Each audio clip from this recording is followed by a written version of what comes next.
Saudara-saudari terkasih, jumpa kembali dalam Lilin Sabda edisi 3 Mei 2024. Hari ini adalah juga pesta Santo Filipus dan Santo Yakobus. Injil yang akan kita bahas adalah dari Injil Yohanes bab 14 ayat 6 sampai 14.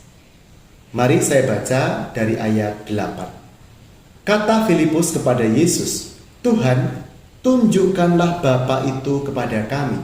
Itu sudah cukup bagi kami." Kata Yesus kepadanya, "Telah sekian lama aku bersama kamu, Filipus, namun engkau tidak mengenal aku. Siapa yang telah melihat aku, ia telah melihat Bapa. Bagaimana engkau berkata, tunjukkan Bapa itu kepada kami?" Saudara-saudari yang terkasih, sosok Filipus adalah sosok yang menarik. Dia tidak tercatat di dalam Injil Matius, Markus maupun Lukas, tetapi sosoknya dicatat di dalam Injil Yohanes. Sebelum perikop Yohanes 14 ini, kemunculan Filipus antara lain ada di Yohanes 6 dalam peristiwa Yesus memberi makan 5.000 orang. Di situ Filipus membuat komentar tentang kekurangan roti itu.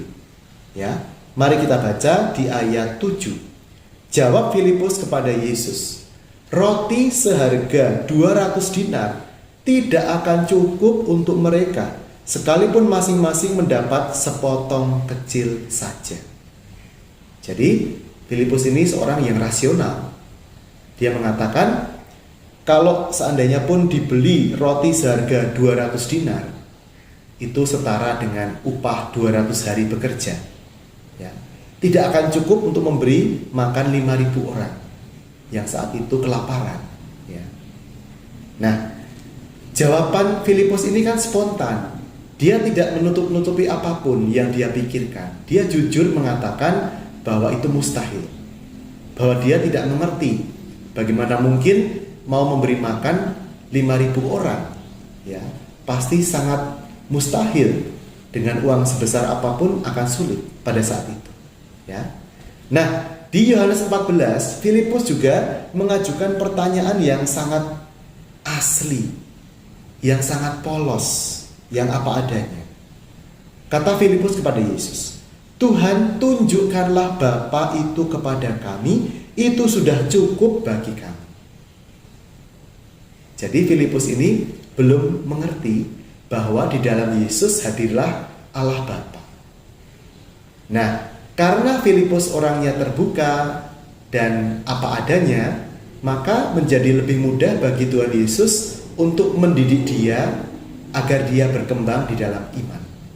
Maka Yesus menjawab dengan penuh kesabaran, menjelaskan kembali bahwa di dalam dirinya hadirlah Allah Bapa. Bahwa karya-karya Yesus menunjukkan karya Allah Bapa sendiri. Saudara-saudara yang terkasih, di dalam beriman, mari kita menjadi pribadi yang otentik seperti Filipus yang kita rayakan hari ini. Dia orangnya spontan. Dia tidak menutup-nutupi ketika dia bergulat, ketika dia bertanya tentang iman, tentang hidup kepada Tuhan Yesus. Semoga kita pun dalam doa kita, dalam relasi kita dengan Tuhan dan dengan sesama, kita juga menjadi pribadi yang otentik, yang tidak bertopeng, yang tidak berpura-pura, tetapi sungguh dengan segala ketulusan kita menyampaikan apa yang menjadi pergulatan dan isi hati kita. Tuhan memberkati kita. Santo Filipus dan Santo Yakobus, doakanlah kami dalam nama Bapa dan Putra dan Roh Kudus. Amin.